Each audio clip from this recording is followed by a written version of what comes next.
Hello everyone, welcome to Learner B. I am Shivani Chauhan. इस video में हम लोग देखेंगे क्लास 8 हिस्ट्री की बुक का चैप्टर 4 ट्राइबल द कूज and the vision of golden age. तो देखिए इसमें क्या है, हम लोग इसका पार्ट 2 देखने वाले हैं। पार्ट 1 में हम लोगों ने काफ़ी कुछ कवर कर रखा है इसमें, जैसे कि झारखंड, छत्तीसगढ़, वहाँ पे किस तरीके से जो ट्राइबल्स थे वो रहा करते थे और किस तरीके के वो अपने उनके रीति रिवाज हुआ करते थे। फिर कैसे जब ब्रिटिशर्स उनकी लाइफ में आए तो उनकी लाइफ में आकर के बहुत ज़्यादा दखलंदाजी करने लगे। पहले जो थे वो लोग झूम कल्टीवेशन, मतलब कि लैंड है, लैंड पे पेड़ लगे हैं, पेड़ों को काट करके उनको जला करके जो राख थी मिट्टी में मिला देते थे और उस पर बीज ऐसे डाल दिया करते थे तो फसल हो जाती थी। इससे क्या होता था, लैंड की फर्टिलिटी बनी रहती थी। वो लोग घूम घूम के अपना जो है रोज़गार चलाया करते थे। हंटर गैदरर होते थे, मतलब जानवरों को पालते थे, उनको मारते थे, मतलब खाने के लिए यूज़ करते थे, या उनका जैसे कि शीप हो गया, वूल उतार के उसमें से बेचने के लिए इस्तेमाल। तो इस तरीके से कई तरीके से वो चीज़ों का इस्तेमाल करते थे। और पेड़ों का भी बहुत अच्छी तरीके से इस्तेमाल किया जाता था, जैसे कि साल हो गया, महुआ हो गया, इन ट्रीज़ की रूट्स का, इनकी हर एक चीज़ का इस्तेमाल ट्राइबल्स किया करते थे और अच्छे से अपना जीवन यापन कर रहे थे। बट ये ब्रिटिशर्स आए और परेशान करना शुरू कर दिया। अलग अलग तरीके के रूल्स लेकर के आ गए कि भाई आप लोग जंगल से बाहर नहीं निकल सकते हैं हमारी परमिशन के बिना, और हम जैसे कहेंगे उसी तरीके से काम करना पड़ेगा। तो इसकी वजह से ट्राइबल्स की लाइफ में ब्रिटिशर्स ने काफ़ी ज़्यादा दखलंदाजी करी। अब उनको प्रॉब्लम होने लगी ट्राइबल्स को, तो अब आ गया, उन्होंने फिर रिवोल्ट करना शुरू करा, मतलब ट्राइबल्स ने ब्रिटिशर्स के खिलाफ विद्रोह करना शुरू कर दिया। तो हमने यहाँ तक, ये चैप्टर जो है यहाँ तक पूरा कवर कर लिया था। अब आगे का हम लोग देखते हैं द प्रॉब्लम विद ट्रेड, व्यापार के साथ क्या दिक्कत होने लगी। 19वीं सेंचुरी आते आते ट्राइबल ग्रुप्स जो थे ना, found that the traders and money lenders were coming into the forest more often wanting to buy forest produce, offering cash loans and asking them to work for wages. तो बहुत ज़्यादा 19वीं century आते आते, क्योंकि ब्रिटिशर्स हमारे देश में आ गए थे उस टाइम तक, तो इस समय तक आते आते ना काफ़ी ज़्यादा बाहर के लोग इनके जंगलों में आने लगे थे, ब्रिटिशर्स भी और हमारे ही देश के जो मनी लेंडर्स वगैरह होते थे, मनी लेंडर्स वगैरह काफ़ी ज़्यादा जंगलों में जाने लगे थे। और वो लोग चाहते थे कि जो ट्राइबल लोग हैं वो उनके लिए काम करें। मतलब जो बाहर के लोग हैं वो ये चाहते थे कि ट्राइबल्स क्या करें, मतलब ब्रिटिशर्स चाहते थे कि ट्राइबल्स हमारे लिए काम करें। और काफ़ी सारे जो ज़मींदार वगैरह हुआ करते थे वो चाहते थे कि जो फॉरेस्ट का सामान है वो हम लोगों को बहुत ही सस्ते दामों में बेच दें, हम लोगों से ये लोग क्या करें, लोन ले लें ट्राइबल लोग, और फिर हमारा सामान जो है वो हम लोग को प्रोवाइड करवाते रहे। लोन इतना ज़्यादा महंगा दिया जाता था कि बेचारे ट्राइबल्स उस लोन को उतार ही नहीं पाते थे और वो एक तरह से डेट ट्रैप में, मतलब लोन के ही चंगुल में फंस जाते थे। और काफ़ी ज़्यादा उनकी लाइफ पर, इसका ट्राइबल्स की लाइफ पर बुरा असर पड़ रहा था। अब let us consider the case of silk growers. अब ये बताते हैं कि जो सिल्क ग्रोअर्स, मतलब जो सिल्क उगाते हैं, सिल्क तो उगाया नहीं जाता, सिर्फ बनाया जाता है, सिल्क कीड़े के, सिल्क वर्म होता है ना, उसकी हेल्प से बनाया जाता है। 18वीं सेंचुरी के टाइम पर इंडिया के जो सिल्क थी ना, उसकी बहुत ज़्यादा डिमांड थी यूरोपियन मार्केट्स में। तो 18वीं सेंचुरी के टाइम पर इंडिया की जो सिल्क थी बहुत ज़्यादा, मतलब पसंद किया जाता था उसको पूरी दुनिया में। और यूरोप में, जो ये ब्रिटेन हो गया और फ्रांस, यहाँ पे तो बहुत ही ज़्यादा डिमांड थी, क्योंकि इंडिया की जो सिल्क होती थी ना वो काफ़ी ज़्यादा हाई क्वालिटी की होती थी, काफ़ी अच्छी होती थी। तो एक्सपोर्ट जो है, एक्सपोर्ट का मतलब होता है, जैसे ये हमारा देश है इंडिया, इंडिया से अगर कोई सामान बाहर जाएगा ना दुनिया में बेचने के लिए, तो उसको कहा जाता है एक्सपोर्ट। तो इंडिया से एक्सपोर्ट किया जाता था और बहुत ज़्यादा इंडिया का सिल्क का, कॉटन का और भी बहुत सारे सामानों का एक्सपोर्ट बढ़ रहा था। मार्केट काफ़ी ज़्यादा बढ़ने लगा। तो जो ईस्ट इंडिया कंपनी थी, ये ईस्ट इंडिया कंपनी ही थी ब्रिटिशर्स, ठीक है। ब्रिटिशर्स पहले ईस्ट इंडिया कंपनी की तरह एक नॉर्मल सी फैक्ट्री लगाने के लिए हमारे देश में आए थे और धीरे धीरे करके इन्होंने हमारे पूरे देश पे कब्जा कर लिया। तो ईस्ट इंडिया कंपनी जो है official tried to encourage silk production to meet the growing demand. तो जो ईस्ट इंडिया कंपनी के लोग थे वो चाहते थे कि जो ये ट्राइबल्स हैं ये बहुत ज़्यादा सिल्क जो है वो ग्रो करे, ताकि हम लोग इनसे ख़रीद लें सस्ते दामों पे, और ब्रिटिशर्स सस्ते दामों पे ख़रीद के अपने यूरोप में बेचना चाहते थे। तो इसी तरीके से काफ़ी ज़्यादा प्रेशराइज करने लगे थे ट्राइबल्स को। हज़ारीबाग जो कि इस आज के झारखंड में आता है, वो ऐसा एरिया था जहाँ पे संथल लोग होते थे ना, वो रियर करते थे कुकून, मतलब वो सिल्क वॉर्म्स की हेल्प से सिल्क बनाया करते थे। तो ट्रेडर्स जो होते थे ना, सिल्क में डील करते थे, वो अपने एजेंट्स को भेज दिया करते थे, ट्राइबल्स को लोन प्रोवाइड करते थे और उनसे कुकून्स ले लिया करते थे। ग्रोअर्स जो हैं वो ₹3 से 4 जो है फॉर 1000 कुकून, मतलब 1000 कुकून के लिए 3 से 4 रुपये, उस समय तो खैर ज़्यादा होते थे आज के ज़माने से हिसाब से, तो 3-4 रुपये दे दिया करते थे। ये जो है फिर उसके बाद एक्सपोर्ट कर दिया जाता था। जो कुकून होते थे ना, इनको भेज दिया जाता था बुरदान या फिर गया, जहाँ पर इनको बेचा जाता था प्रॉफिट लगभग 5 गुना के प्रॉफिट पे। जैसे कि अगर 3 रुपये के ये लोग ट्राइबल से ख़रीद रहे हैं तो 3 × 5, 3 रुपये के खरीद के 15 रुपये के ये बेचते थे, तो 5 गुना के प्रॉफिट पे खरीद मतलब बेचा जाता था। मिडिल मैन जो होते थे ना, वो ये सारा का सारा अरेंजमेंट करता था कि भाई कैसे ट्राइबल से इसको ख़रीदा जाएगा और कैसे बेचा जाएगा, और बीच में बहुत सारा प्रॉफिट भी मिडिल मैन कमा लिया करता था, मेक ह्यूज प्रॉफिट। ठीक है, तो जो सिल्क रोड्स होते थे उनको कोई फ़ायदा नहीं होता था। सिल्क रोड्स यानी कि जो ट्राइबल लोग होते थे उनको कोई ज़्यादा फ़ायदा इसका मिलता नहीं था।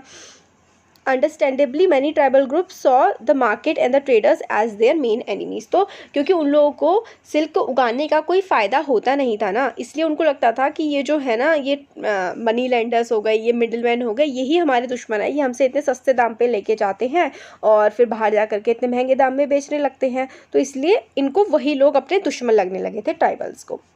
और ट्राइबल्स बहुत ज़्यादा मतलब काम किया करते थे और उसके उनको उतना रेट नहीं मिलता था। तो ये देखिए यहाँ पर कितनी मेहनत से बेचारे काम करते हैं। कोल माइनर्स है ये बिहार के 1948 में, मतलब देश आज़ाद होने के बाद। उससे पहले तो और भी बुरी कंडीशन थी। तो 1920 में लगभग 50% जो थे ना माइनर्स, झारिया और रानीगंज कोल माइंस के बिहार में, वो ट्राइबल्स थे। मतलब 1920 के टाइम में 50% जो थे वो कोल माइंस में ट्राइबल्स काम करना करते थे।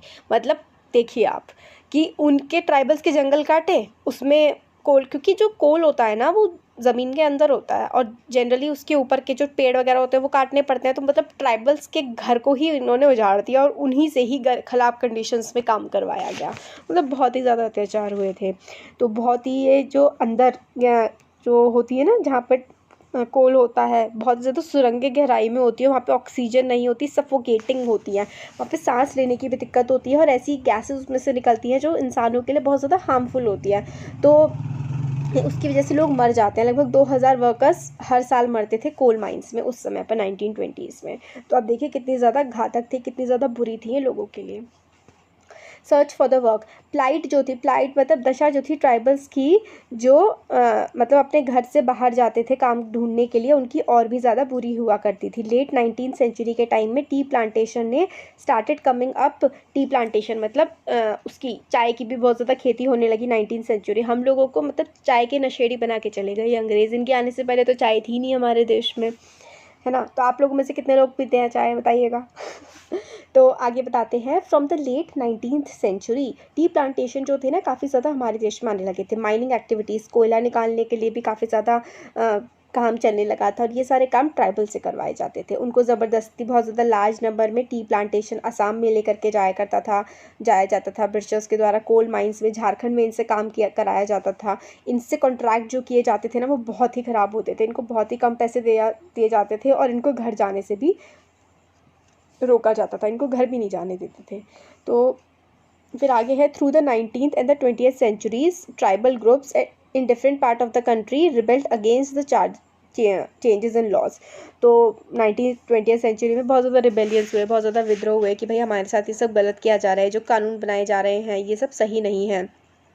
नए टैक्स लगा दिए जाते थे जो ट्राइबल्स को पे करने पड़ते थे। मतलब बहुत ही ज़्यादा एक्सप्लॉयटेशन हो रहा था, बहुत ही ज़्यादा परेशान किया जाता था ट्राइबल्स को। ट्रेडर्स भी, व्यापारी, मनी लेंडर, सिर्फ ब्रिटिशर्स नहीं यार, हमारे देश के लोग भी इन लोगों को बहुत ज़्यादा परेशान करते थे। इन लोगों को बहुत ज़्यादा हाई रेट्स ऑफ इंटरेस्ट पे इनको लोन दिया जाता था।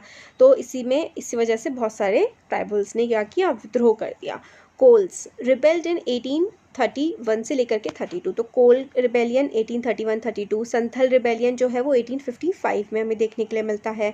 बस्तर रिबेलियन जो है वो सेंट्रल इंडिया में हुआ, ये 1910 में आया। वर्ती रिवोल्ट हुआ, ये महाराष्ट्र में 1940 में। The movement that Birsa led was one such movement. तो बिरसा मुंडा के बारे में भी हम देखेंगे आगे।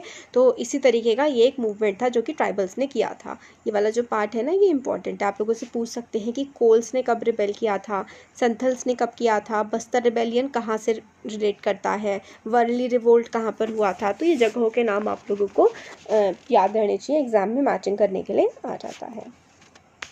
अब ऑलमोस्ट चैप्टर ख़त्म ही होने वाला है।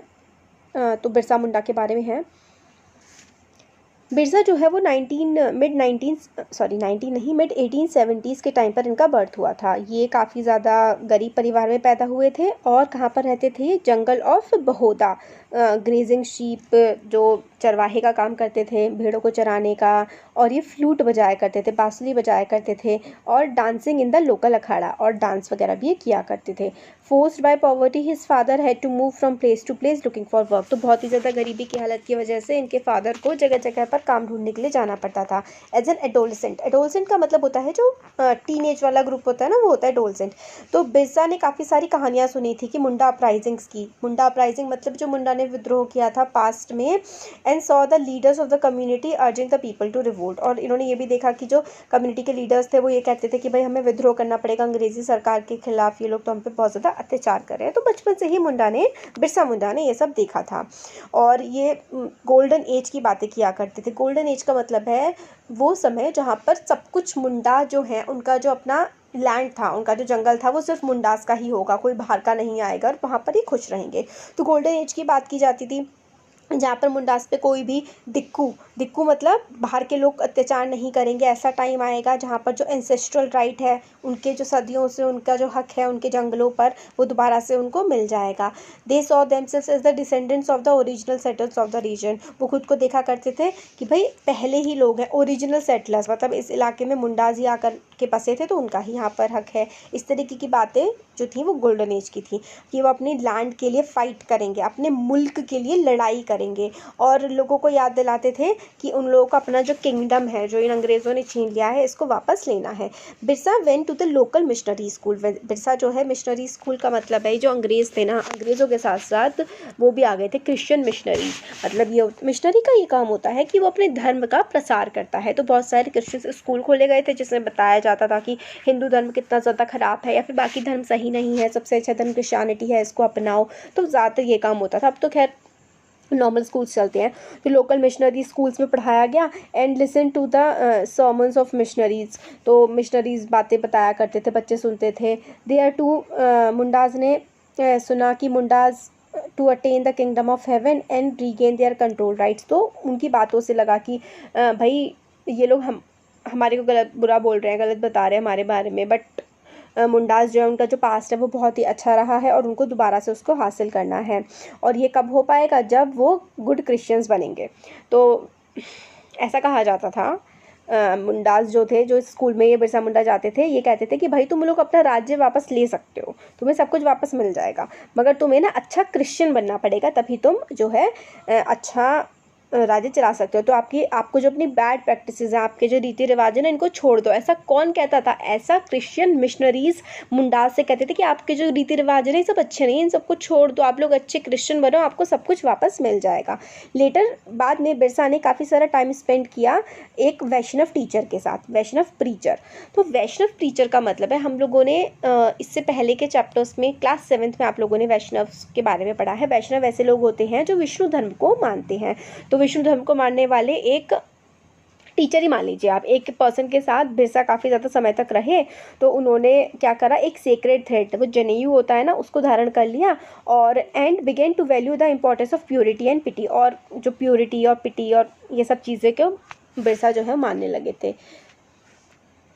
ये सब चीज़ें मतलब रीति रिवाजों को। तो बिरसा ने काफ़ी ज़्यादा इन्फ्लुएंस हुए काफ़ी सारे आइडियाज़ से, जो ये जो क्रिश्चियंस के भी आइडियाज़ से, और जो वैष्णव टीचर थे उनके भी आइडियाज़ से काफ़ी ज़्यादा इन्फ्लुएंस हुए। और उन्होंने एक मूवमेंट स्टार्ट किया कि जो ट्राइबल सोसाइटी है ना, इसको हमें रिफॉर्म करना पड़ेगा। उन्होंने मुंडास से कहा कि भाई शराब पीना छोड़ दो, अपने विलेजेस को साफ़ रखो, और ये जो विच क्राफ्ट है और सॉर्सरी है ना, ये जो जादू टोने हैं, ये सब बंद करो। बट हम लोगों को फिर भी ये याद रखना पड़ेगा कि also turn against the missionaries and Hindu landlords. But Birsa ने कहा कि ठीक है, सारे गलत काम छोड़ दो, बट ये जो लैंडलॉर्ड्स हैं, जो ज़मींदार हैं, ये हमारे साथ गलत कर रहे हैं, जो मिशनरीज़ हैं ये सब हमारे साथ गलत कर रहे हैं, इनकी बातों में हमें नहीं पड़ना है, बस हमें खुद को सुधारना है और अपने लिए आंदोलन करना है। उन्होंने कहा कि जो बाहर के लोग हैं इनको हमें बाहर निकालना है अपने जंगलों से, और हमें अपनी ज़िंदगी अपने तरह से जीनी है, ऐसा बिरसा मुंडा कहते थे। 1895 में बिरसा ने अपने फॉलोअर्स से कहा कि अपना जो ग्लोरियस पास्ट है, हमारा जो स्वर्णिम युग रहा है ना इतिहास में, उसको हमें दोबारा लाना है। वो गोल्डन एज की बात किया करते थे, सतयुग की, जहाँ पर सच्चाई होगी।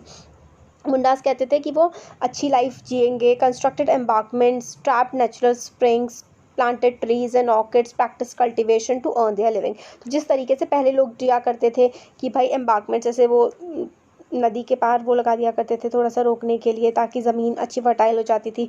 स्प्रिंग्स में जा कर के वो अपना पानी का इस्तेमाल किया करते थे, पेड़ लगाते थे, बाग बगीचे बनाते थे, अपना कल्टीवेशन वो खेती वगैरह किया करते थे।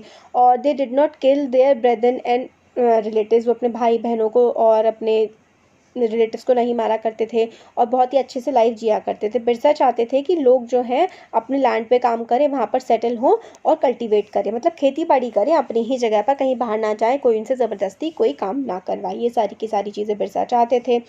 और ब्रिटिश ऑफिशियल्स को जो सबसे ज़्यादा दिक्कत लगी was the political aim of Birsa movement, for it wanted to drive out missionaries, money lenders, Hindu landlords and the government and to set up Munda raj with Birsa at its head.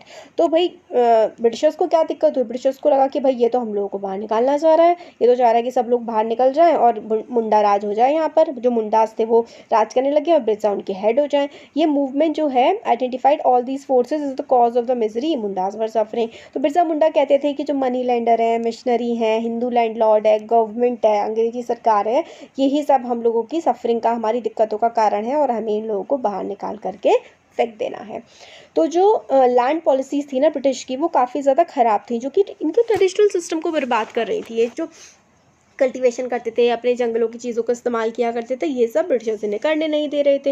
Hindu landlords, money landers क्या करते थे, इनकी ज़मीन ले लेते थे। मिशनरीज जो हैं इनके कल्चर प्रैक्टिसेस को, इनके जो रीति रिवाज थे, इनको बहुत ज़्यादा वो करते थे कि ख़राब है और ये है। तो ये सब चीज़ें ऑब्वियसली किसी को पसंद नहीं आएंगी। आपसे कोई आके कहने लगे कि आप क्या काम कर रहे हैं, तो बिल्कुल गलत है, आप तो बिल्कुल ख़राब काम कर रहे हैं, आप तो हमारी तरह काम करिए। तो ये चीज़ें तो किसी को भी पसंद नहीं आती है ना। तो बिरसा मुंडा से भी इसी तरीके की बातें जो है वो कही जाती थी, बिरसा मुंडा से और बाकी सारे ट्राइबल लोगों से अंग्रेज़ों के द्वारा। जैसे मूवमेंट, ठीक है, कोई आपके अंदर गलती है तो आप सुधार करो। जैसे कि बिरसा मुंडा ने कहा था कि जो जादू टोने आप लोग करते हैं ये बंद कर दीजिए, शराब पीना बंद कर दीजिए, सफाई करिए। अच्छी बातें तो उन्होंने भी मानी थी ना, पर ये थोड़ी ना कि किसी को घर से ही निकाल के उनके ही घर में गुलाम बना दिया जाएगा। तो इस सबको बिरसा मुंडा ने भी क्रिटिसाइज़ किया था। जैसे जैसे मूवमेंट स्प्रेड हुआ, ब्रिटिश ऑफिशियल ने डिसाइड किया कि भाई अब नहीं हो रहा, अब तो इन पे एक्ट करना पड़ेगा। तो बिरसा मुंडा को 1895 में इन्होंने अरेस्ट कर लिया था और उनको 2 साल के लिए जेल में भेज दिया गया था कि भाई इन्होंने दंगे भड़काए हैं। जब बिरसा को 1897 में बाहर निकाला गया जेल से, उन्होंने पूरे गांव वो घूमने लगे और अपना सपोर्ट गैदर करने लगे लोगों से। उन्होंने ट्रेडिशनल सिंबल और लैंग्वेज का इस्तेमाल किया, मतलब जो उनकी रोज़मर्रा की भाषा है, रोज़मर्रा के जो पवित्र सिंबल्स वो मानते हैं, पवित्र चिन्ह होते हैं उनका इस्तेमाल किया। और उन लोगों से कहा कि हमें जो रावण है, रावण किसे कहा, यूरोपियंस को, और दिक्कू का मतलब होता है बाहर वाले लोग, इन लोगों के लिए, ट्राइबल्स के लिए, इन लोगों को ये हमारे लिए रावण है, हमें इसे मारना है और हमें किंगडम स्टैब्लिश करनी है जो कि बिल्कुल सही होगी, जो हमारे पुराने स्वर्णिम युग को वापस लेकर के आएगी, जो हमारा पहला पुराना अच्छा समय था। बिरसा और उसके फॉलोअर्स जो हैं वो दिक्कू के जो सिंबल्स थे उनको टारगेट करने लगे, जैसे कि पुलिस स्टेशन पे अटैक किया, चर्चिस पे अटैक किया, प्रॉपर्टीज़ जो थी मनी लेंडर की उन पे रेड किया, ज़मींदार पे, और raise the white flag as a symbol of Birsa Raj, और एक सफ़ेद रंग का झंडा इन्होंने फहराया बिरसा राज के तौर पर कि भाई जो है बिरसा मुंडा का राज आ गया है। 1900 आते आते बिरसा की डेथ हो गई कॉलरा से और मूवमेंट फेड आउट हो गया, क्योंकि बिरसा ही इस मूवमेंट को चला रहे थे, पर उनकी डेथ कॉलरा से हो गई। Movement was significant for at least 2 reason, चाहे मतलब सक्सेसफुल नहीं रहा ये रीज़न, फिर भी काफ़ी ज़्यादा इंपॉर्टेंट है 2 रीज़न्स की वजह से। पहला ये है, इसने कॉलोनियल गवर्नमेंट को फोर्स कर दिया कि नए लॉज इंट्रोड्यूस किए जाएं ताकि ट्राइबल्स का जो लैंड है ना वो कोई भी बाहर वाला ना ले सके। तो ये जो मूवमेंट था इसकी वजह से ब्रिटिशर्स को ऐसे कानून लाने पड़े कि कोई भी बाहर का इंसान आकर के इन लोगों का ट्राइबल्स का लैंड नहीं छीन सकता। ये था पहला। दूसरा क्या था, it shows once again that tribal people had the capacity to protest against justice and express their anger against colonial rule. तो सेकंड ये था कि इन्होंने दिखा दिया कि ट्राइबल लोग जो थे ना उनके पास कैपेसिटी है प्रोटेस्ट करने की, कि भाई अगर आप हमारे साथ अन्याय करोगे तो हम लोग चुप नहीं बैठेंगे और कॉलोनियल रूल के खिलाफ ये प्रोटेस्ट कर सकते हैं, ये इन्होंने दिखा दिया। They did this in their own specific way, खुद अपनी तरह किया, inventing their own rituals and symbol of struggle. तो उन्होंने अपने रिचुअल्स बनाए कि भाई इन लोगों की बात नहीं मानेंगे, किसकी, ट्राइबल्स ने, अंग्रेज़ों की बात हम नहीं मानेंगे क्योंकि भैया हम लोगों के साथ गलत कर रहे हैं। और पहली चीज़ उन्होंने ये करी कि ब्रिटिशर्स को फोर्स कर दिया कि अपने कानून बदलें, जो कानून इनके ट्राइबल्स के खिलाफ है। दूसरा, उन्होंने ट्राइबल्स ने ब्रिटिशर्स को दिखा दिया कि ब्रिटिशर्स आप लोग गलत करोगे ना तो हम लोग चुप नहीं रहेंगे, हम लोग प्रोटेस्ट करेंगे। तो ये हमारा चैप्टर हो जाता है यहाँ पर कंप्लीट। कैसा लगा वीडियो ज़रूर बताएगा, और देखिए सब्सक्राइब ज़रूर करिए चैनल को। आप लोग सब्सक्राइब नहीं करते हैं, मतलब 87% लोग जो है चैनल पे, उन लोगों ने जो देखते हैं वीडियोज़ को बट सब्सक्राइब नहीं करते हैं, तो प्लीज़ सब्सक्राइब ज़रूर करिएगा। Thank you.